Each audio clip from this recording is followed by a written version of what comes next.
లేకపోతే పోలీసులే నా కుమారుడిని చంపేశారు అంటూ తన కుమారుడిని పోలీసులు అరెస్ట్ చేసి చిత్రహింసలు పెట్టి చంపేశారని పార్వతీపురం మన్యం జిల్లాకు చెందిన అనురాధ ఆరోపించారు. పార్వతీపురం మన్యం జిల్లా కొండకెంగుకు చెందిన తన కుమారుడు బండారు మణికంఠని నెల 7 సాలూరు పోలీసులు తీసుకెళ్లారని చెప్పారు. తాను పోలీస్ స్టేషన్కి వెళ్ళి కొడుకుని చూపించాలని ప్రాధాయపడిన చూపించలేదని, విచారణలో మణికంఠపై 3rd డిగ్రీ ప్రయోగించడంతో అతని ఆరోగ్యం క్షీణించిందని చెప్పారు.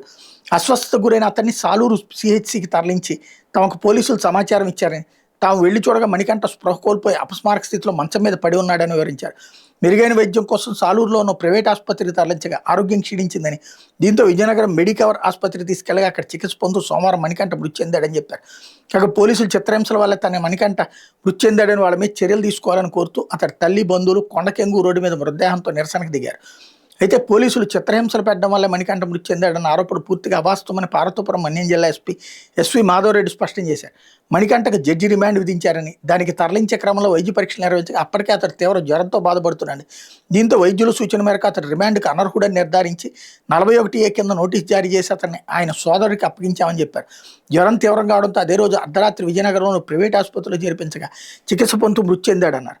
మలేరియా, పచ్చకామెర్లు, మెదడువాపు లాంటి ఆరోగ్య సమస్యలతో ప్లేట్లెట్ పడిపోయి అవయవాలు విఫలమవడం వల్ల మణికంఠ మరణించాడని వైద్య నివేదికలు స్పష్టం చేస్తున్నాయన్నారు. ఇకపోతే